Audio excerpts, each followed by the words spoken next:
Independence, Missouri, in the United States of America. Home to Louise Dickey.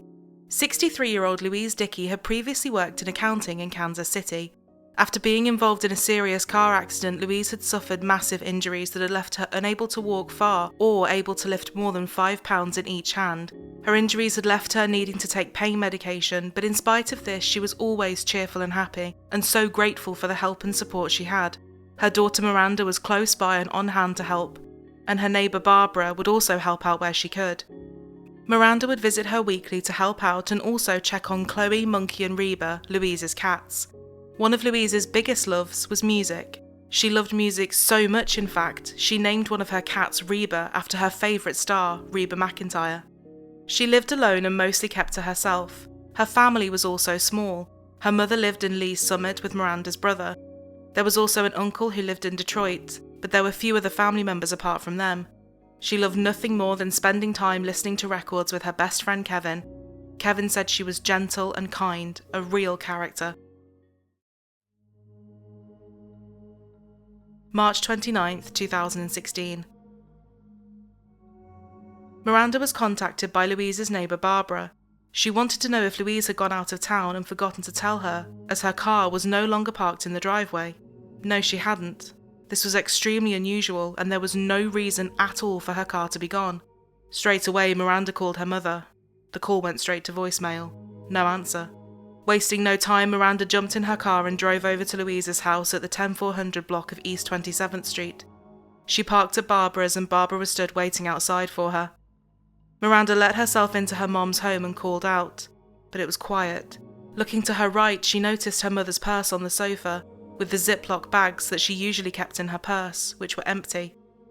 As she headed down the hall trying to find Louise, her daughter spotted the bathroom door. It was shut. The bathroom door was never shut. Miranda even said she had never ever known that bathroom door to be closed. As she slowly went into the bathroom, she came across a nightmarish scene. Her mother's body lay in the bathtub. She had been stabbed to death, suffering a shocking 98 stab wounds. Her throat had also been cut. Miranda immediately called 911. In this place.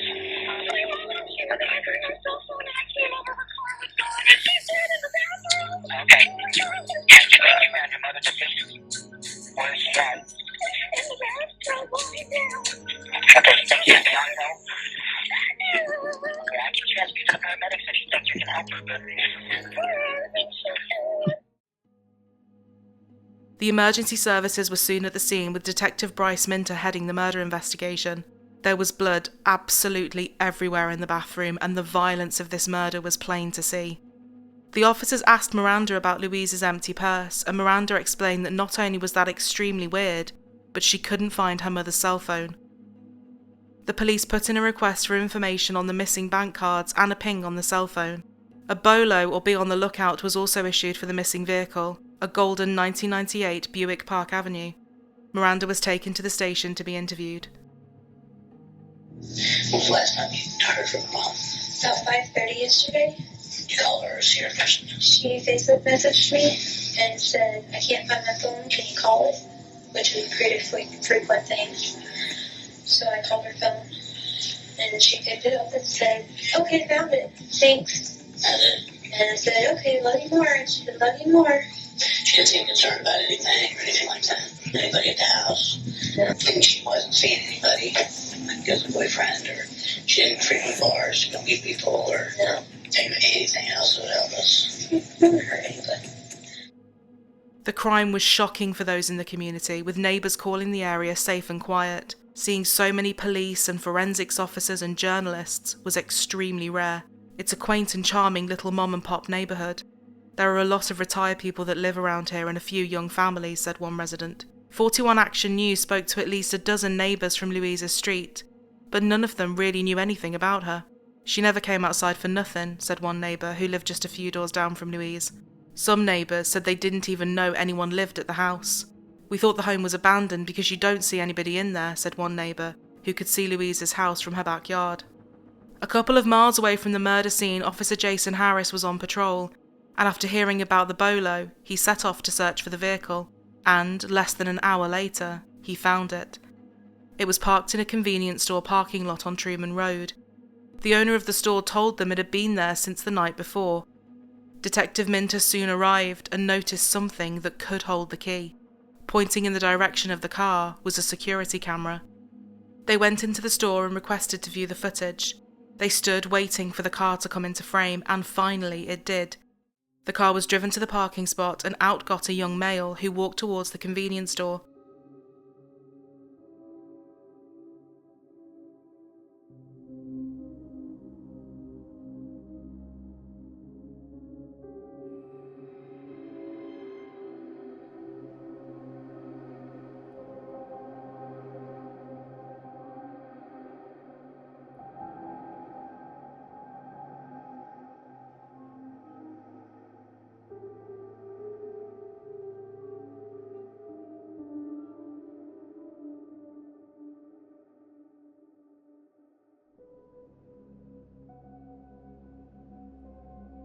They needed to be sure that whoever was driving the car was alone.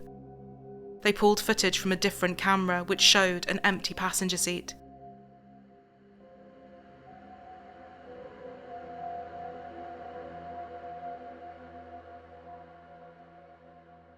They then switched to the camera from inside the shop and waited for the man to walk in.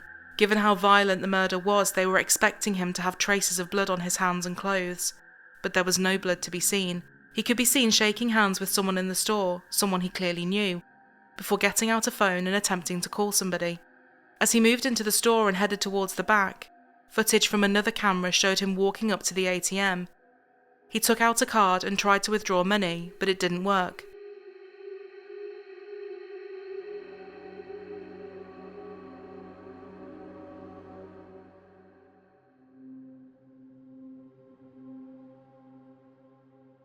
He then left the store and got back into Louise's car, but he didn't drive off. 19 seconds later, he got out of the car and walked back into the store.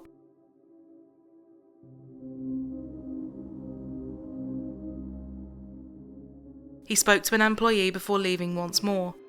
Luckily, that member of staff was in and working that day. Officers showed him the clip, hoping he would be able to ID the man in question, but the employee couldn't. He couldn't even remember talking to him. It was extremely disappointing for the police. At 18:26, the man was seen exiting the vehicle and waving towards an approaching dark Ford Focus. The car stopped and he got in on the passenger side before it drove off.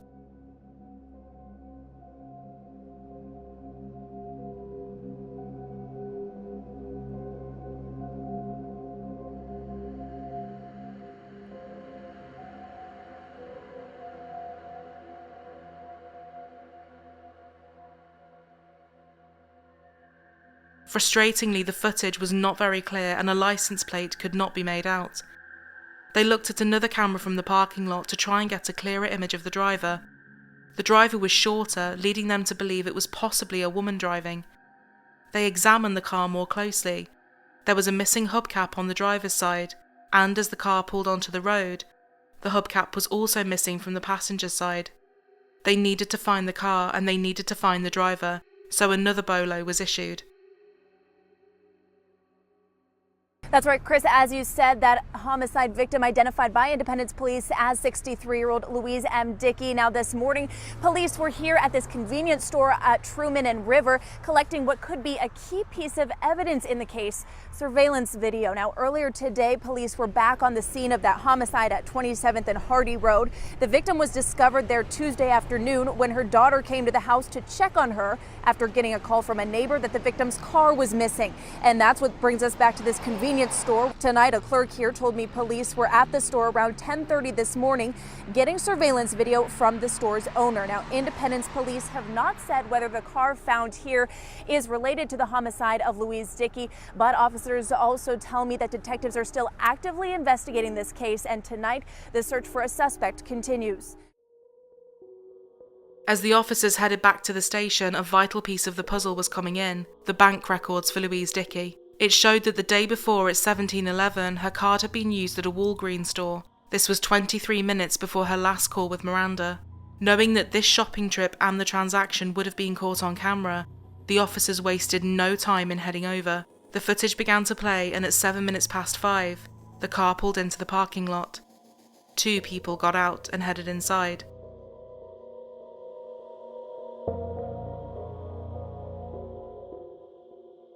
Footage from inside the Walgreens showed that it was Louise, with the mystery man who had left her car in the convenience store.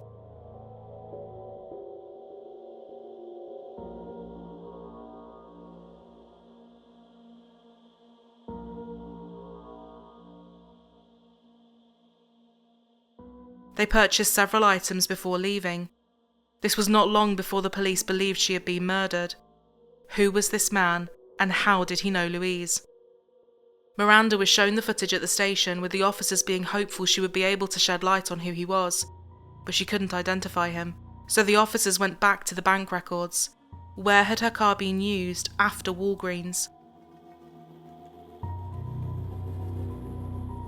At 2:02 a.m. on the day her body was discovered in the bathroom, her card had been used again, at a Quick Trip in Kansas City, Missouri. Someone had tried to take out $300, which had failed. 1 minute later, there was an attempt to withdraw $100. Luckily for the officers, this Quick Trip also had surveillance cameras. From the footage taken at 2:02 a.m, the blonde man from the convenience store and Walgreens could be seen standing at the ATM, trying to get money out of Louise's bank account. They looked at footage from other cameras in the store, hoping there would be a clearer image of his face. And sure enough, there was. This was the man they believed had brutally murdered Louise Dickey in her own home. They needed to find him, and find him quickly. As he left the store, he got into a car parked outside that had its headlights on, suggesting someone was sat in the vehicle waiting for him. It was a dark Ford Focus, with the driver's side hubcap missing. The same vehicle that had picked him up from the convenience store.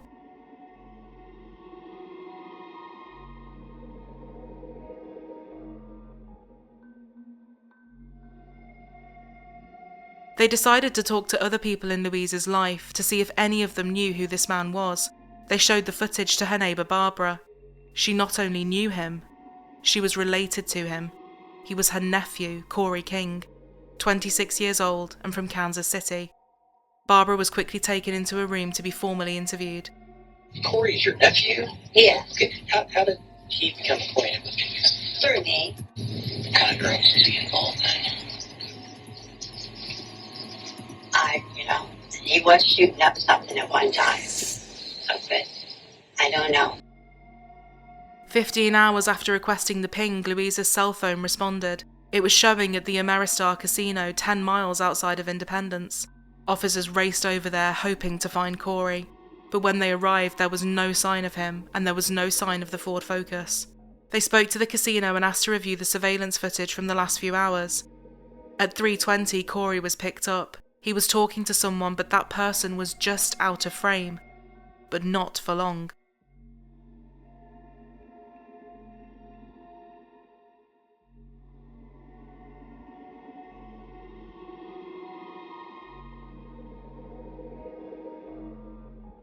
As Corey walked over to the ATM, a woman followed. The police theorized that this was the person who had been driving him around in the Ford Focus. Corey tried Louise's card again, but he got nowhere.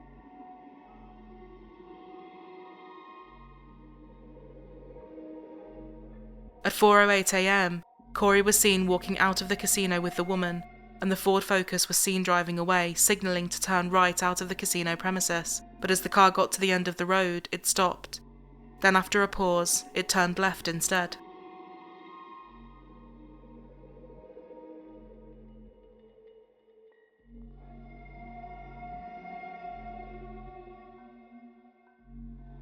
Worried that Corey may try to flee the state, and knowing that he was clearly dangerous and capable of extreme violence, a crime bulletin was issued to all police agencies in the area. Phone records from Louise's phone showed that when Corey had been on the phone in the convenience store, he had used her phone to place the call, and all of these calls had been to the same number. Finally, the police would get the break they were hoping for. Another ping had come through from the phone, and officers had the car in question under surveillance. It was parked at a motel. Wasting no time, officers raced over, and Corey and the woman were taken into custody. When Corey was taken in for questioning, he denied having anything to do with the murder of Louise Dickey, but his lies would soon catch up with him. 24 hours after Louise Dickey's body was discovered, Corey finally told the truth. He said that during the time he had been under the influence of drugs and an argument had broken out. Louise wouldn't let him sleep on her sofa. He said he told her he couldn't leave due to the effects of the drugs in his system, but she wouldn't let him stay. He told the investigators that he had grabbed a box cutter from in the house, gone up behind Louise, grabbed her and slit her throat. When she grabbed her neck, he cut her again. He then dragged her body to the bathroom and put her into the tub, before continuing to stab her with another knife. Why? Because he said he felt like she didn't trust him. He stole $10, her phone, her debit card, prescription medication from her purse, and the key to her 1998 Buick Park Avenue. She got upset with you where? I don't remember, man. All I remember is the bathtub. Okay, that's all right. Like, it wasn't like it happened in the bathtub, but I blacked out. Like I told you, that wasn't a lie. You didn't black out. You may have been high on drugs, but I'm going to tell you, you got us to the bathtub, and you know exactly what we know. She was killed in the bathtub. You killed her. She was in the bathtub. Am I correct in saying that? Yes or no? Yes. Okay, I am correct. You killed her in the bathtub. 26-year-old Corey King was charged with armed criminal action and first-degree murder. Prosecutors requested a $500,000 cash bond. There was no evidence to suggest that the woman from the Ford Focus had anything to do with what had happened to Louise, and as such she was released without charge. Right now, a 26-year-old man is facing a murder charge in Independence after police say he killed a woman using a box cutter. 41 Action News reporter Tom Dempsey is live from the home where Louise Dickey was killed. And Tom, what do friends and family think happened at this point? Well, guys, the police are saying that Corey King was at Louise Dickey's house here on Monday evening. I'll step out of the way so our viewers can get a better look. This is on East 27th Street, right near Hardy Avenue in Independence. After going to a gas station and a Dollar General together, police say King murdered Dickey in the bathroom of this home. Here's a look at King's mugshot. According to police, King has a history of substance abuse. He claims he was high on marijuana and Xanax during the murder. Police say King's aunt was good friends with Dickey. He told police he wanted to sleep on Dickey's couch on Monday night, and when she refused, he stabbed her multiple times using a box cutter and a knife. Friends and family describe Dickey as being caring and always happy. As you can imagine, they are shocked at this crime. She never hurt anybody. She was open and generous. She'll be dearly missed by everyone who knew her. I don't think I could ever forgive him. I'm a Christian, but I could not forgive him for what he did. Now, police say King stole Dickey's car, then later found that car at a nearby gas station. King tried to use Dickey's ATM card as well as her cell phone. Using that, police were able to track him down and arrest him at a motel in the metro area. For Louise's loved ones, Corey's actions were nothing short of devastating. As you can imagine, the family is very much shocked following all this. The crime is really tough to believe, and it happened in this house you see behind me here in Independence when a man stabbed Louise Dickey multiple times inside of her bathroom. For family members of Louise Dickey, it's hard to believe. My mom mostly kept to herself. She was on disability and lived alone. Dickey was murdered inside her home on Monday. It was awful. It was awful. I don't think anybody deserves to die that way. And it was so evil. Longtime high school friend Sabra Armstrong said she spoke with Dickey the day before she was murdered. She hopes justice is served. Very angry. And I know they've caught the guy, and I hope he gets the death penalty. Meanwhile, family members remember Dickey as someone who deserved better. She was so generous, so helpful. If I needed something, she said, well, let's go get it. She loved cats. She had 3 of them. She'd call herself a cat lady all the time. Corey King would later enter a plea of guilty to armed criminal action and first-degree murder. He was sentenced to life in prison without the possibility of parole for the murder of Louise Dickey, and also received a life sentence for armed criminal action, which would run concurrently. Corey King remains in prison at the Potosi Correctional Center in Mineral Point, Missouri.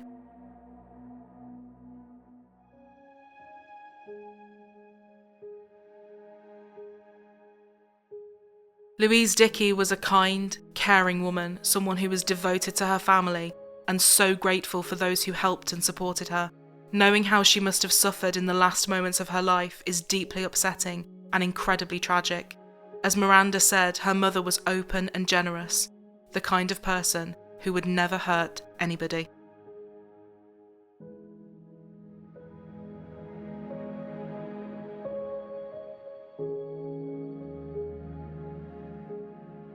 We are so grateful to all of our viewers and all of our patrons, and we'd love you to consider joining our little community over on Patreon. It supports us as a channel, and we couldn't be more appreciative of anyone that does so. It also gives you behind the scenes, extra episodes, and early ad-free access.